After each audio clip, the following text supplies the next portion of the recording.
Good morning, good afternoon, good evening, wherever you are. Bruce Marcus here from Boston, Massachusetts, or a little bit north of Boston, but only about 7 miles away. It's my pleasure to be here with you today. And the story that I have for you this morning, I'll explain that I have a penchant for rhyme. I really love recitations and stories that rhyme, and I love to compose and rhyme and have for many, many years. And at one point, I decided to write, among the many, many things that I write about in rhyme, I decided to rewrite a few of the stories from the Bible in rhyme, in humorous verse. And this particular piece that I have to share with you this morning took me about a quarter of a century to complete. So I'm very happy to have it completed and to be able to share it with you today. I call it the Battle of Eden. Adam was alone and bored, and thus petitioned the good Lord. God, he said, I need a maid, a servant, pet, a household slave, someone who will wash my feet and feed me when it's time to eat, then do the dishes, bear my airs, and mend my fig leaf when it tears. You, who made me who I am, do this for me, if you can. God thought, boy, of all the jerks, this here's Eden, no one works. Looking back to the sixth day, I should have left him lifeless clay. Well, said Adam, speak your mind. Can you make a concubine? Someone who will serve me right and do my bidding day and night? Serve him right, thought God? Why, sure, I'll give him what he asks and more. Sleep, said God, and when you wake, beside you you will find a mate. I'm not sleepy, Adam said. Give one to me now instead. Fine, said God. If that's your will, I'm happy to oblige. Sit still, 'cause I'm going to carve her, Adam, son, from a rib. So let's choose one. No, bison's, Adam said, at least, or maybe from a larger beast. No, God said, that will not do. I'm going to take one out of me? But won't that ache? It might, said God, if you're awake. In that case, Adam said, why, gee, all at once I feel drowsy. And without another peep, he closed his eyes and...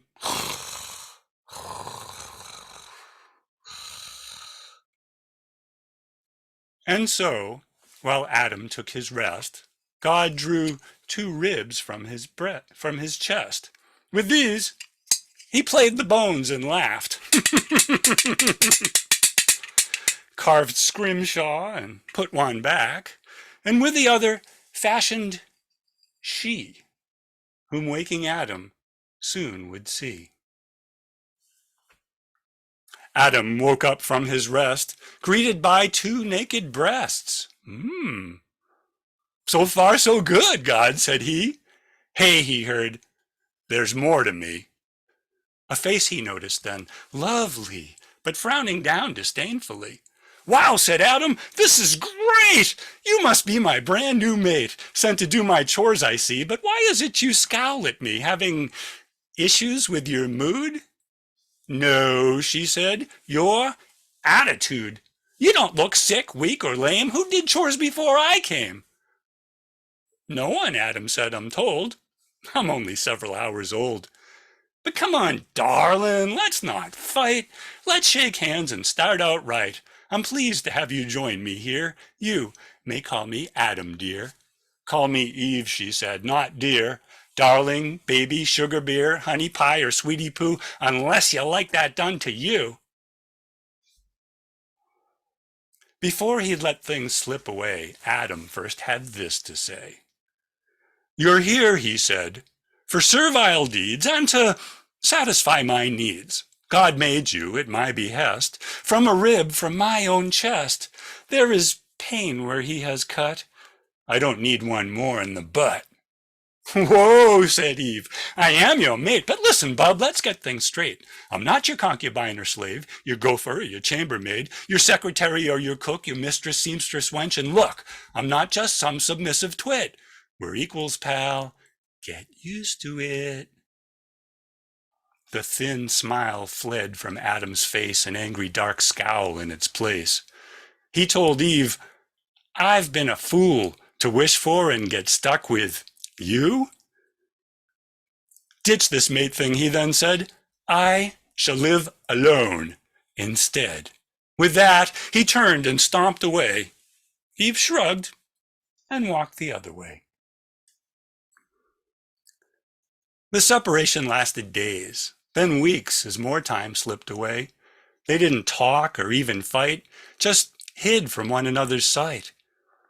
Adam made a cave his home while Eve walked Eden all alone. This may have well remained their plight, had someone else not seen them fight. Snake knew how the two were mired, for he had witnessed what transpired. Now this was in the days, you see, when Snake had legs, like you and me. And one day, walking Eden Street, strolling Eden Street, Snake stopped to sit and rest his feet. Well, he found that he was near the spot where Eve and Adam had just fought. And pondering what happened here, all at once had an idea. God, he said, you listening? We ought to solve this people thing. We need more folks, at least some, or else the human race is run. God said, I agree with you, but have no notion what to do. This conflict has got me vexed. Snake said, you could invent sex? Brilliant, God said. Thanks. Okay. I'll get started right away.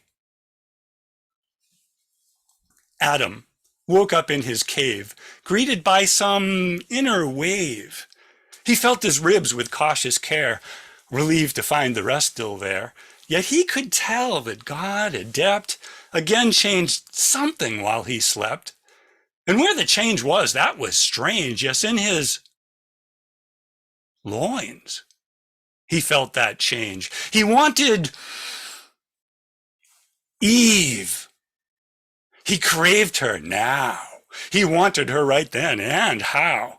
From his stone den he did scurry, tracked her down in a grand hurry, and found her standing so lovely right beside a lush fruit tree. Adam said, the time has come for you and I to have some fun. Hold it, Eve said. Stop right there. Come no closer. Don't you dare.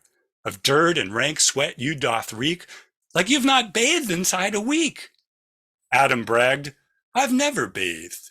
Eve told him with steady gaze, you're unshaven and uncouth, unclean of hair and mind and tooth. Your nails need cleaning and a trim, and your fig leaf needs a lengthening. Adam, shocked to be rejected, stopped, looked stunned, and then dejected. If I bathe, as you say do, he said, then I shall have you. Have me, Eve said. You are crude. First clean up that attitude.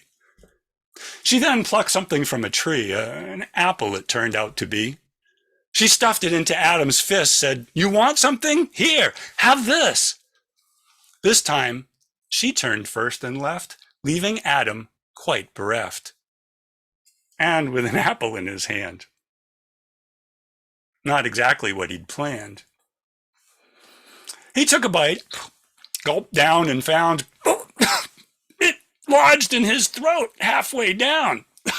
He coughed and choked, and though he grappled, could not lose that Adam's apple. God, he gasped, are you about? This mate thing just ain't working out. I know, God said. What can I do? I'm afraid she's much too much like you.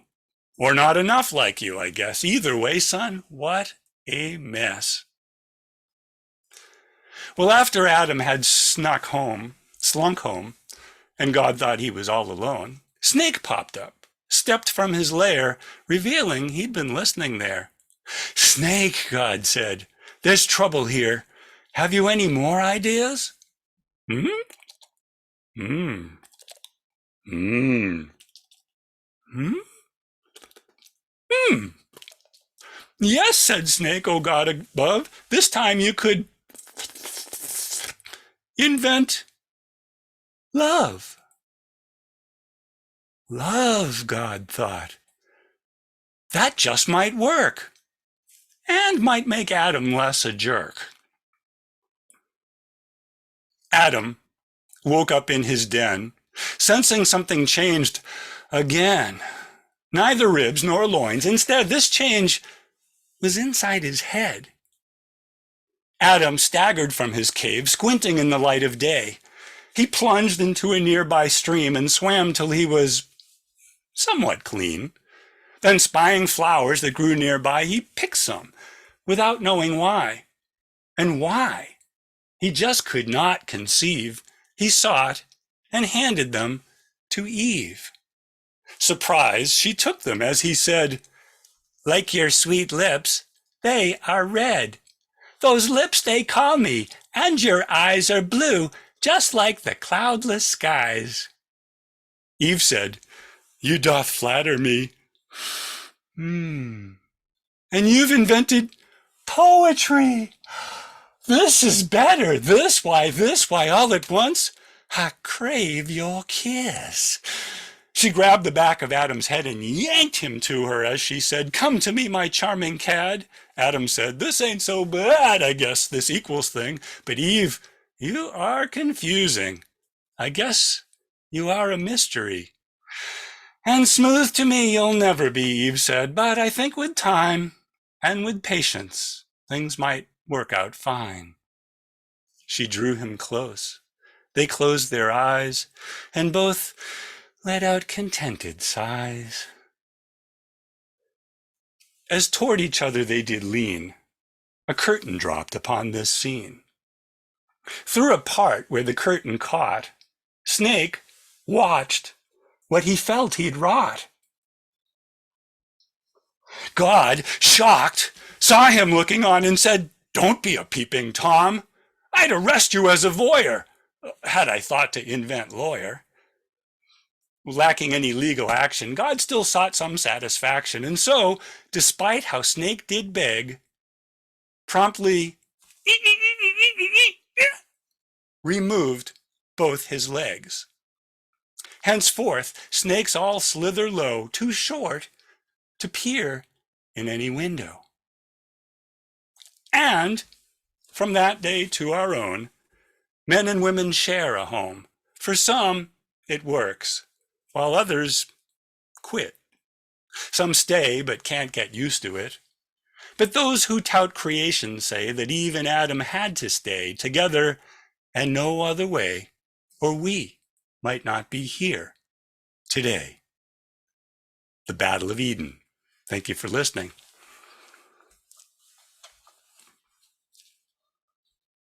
Bravo. Bravo, bravo, bravo. Thank you, thank you, thank you.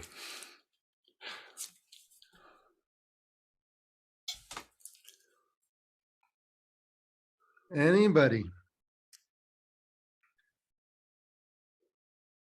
This is the interesting thing about Zoom as opposed to live storytelling, you know, the kind of intermittent dead silences.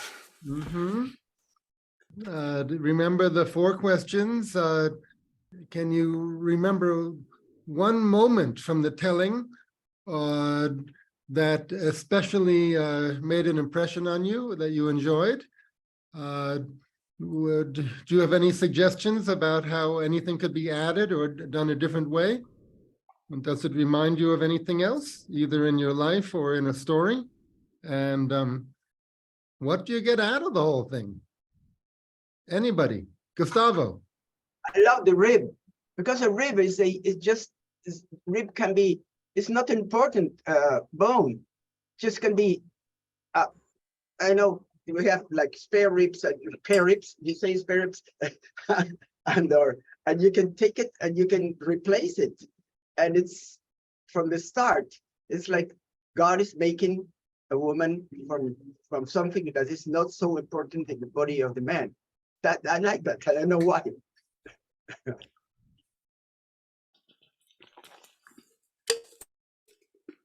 There is a tradition that the first woman that God made for Adam was named Lilith, and that she was strong, not submissive, and that Adam didn't care for that.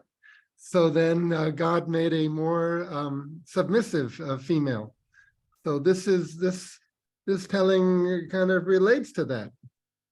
But in your telling, the thing that well brought them together was God bringing love into Adam. Quite a miracle. And the only thing that has any chance of saving the human race from annihilating itself.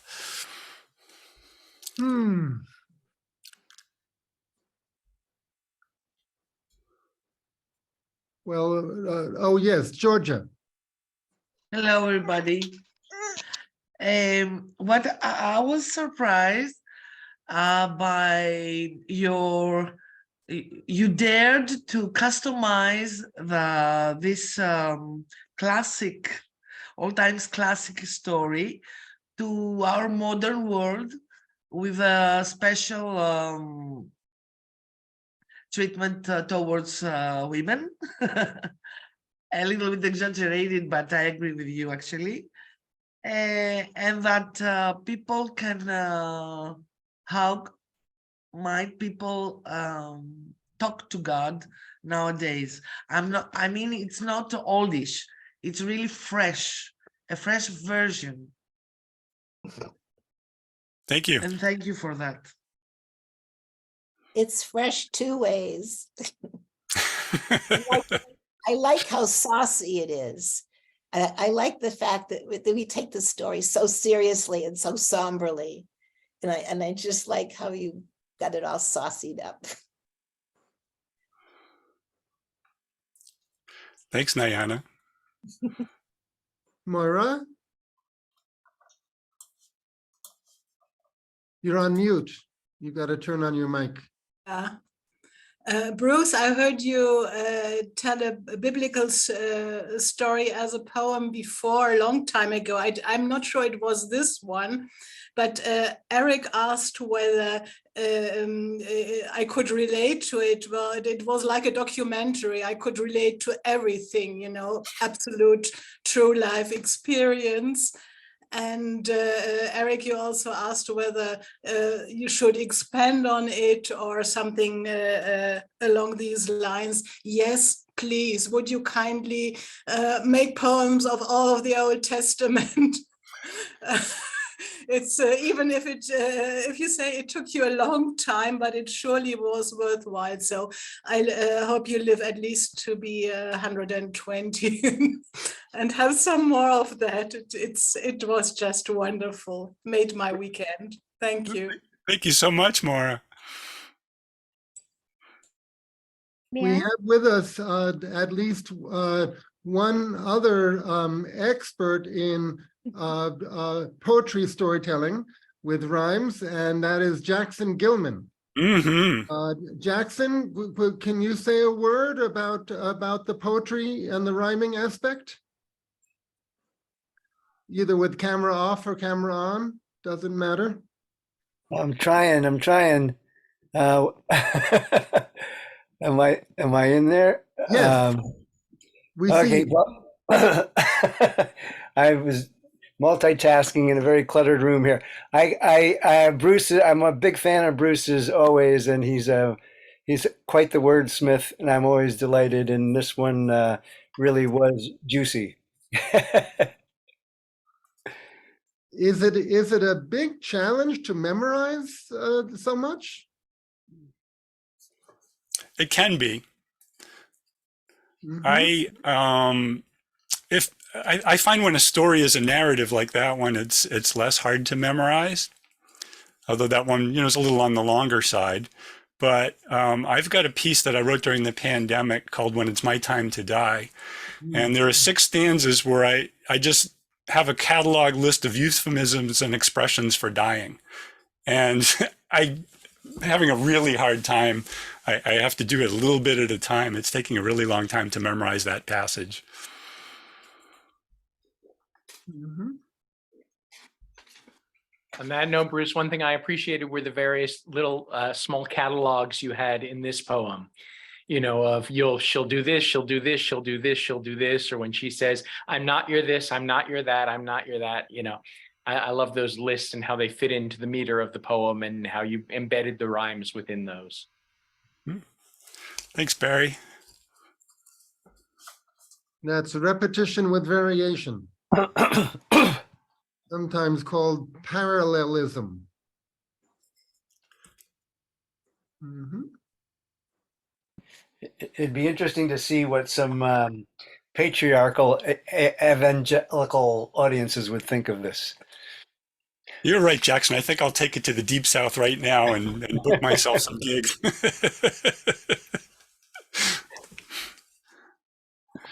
Well, as I say, really, I guess Lilith didn't make it into the Bible, into the Old Testament, but does anyone know about the Lilith character and how she was introduced and how she was removed from the official version? I've heard talk, but never heard anybody tell her story. Mhm. I know isn't there a women's music festival called the Lilith Fair? Mm-hmm. Mm-hmm. All right. Well, I think Lilith is always used up in the kind of, an evil person. mm-hmm. Always the references to an evil person, they call it Lilith or the serpent. Mm-hmm. And my impression is that in the patriarchal version, she's a shameful person, and that women are kind of taking back her identity these days and recasting it.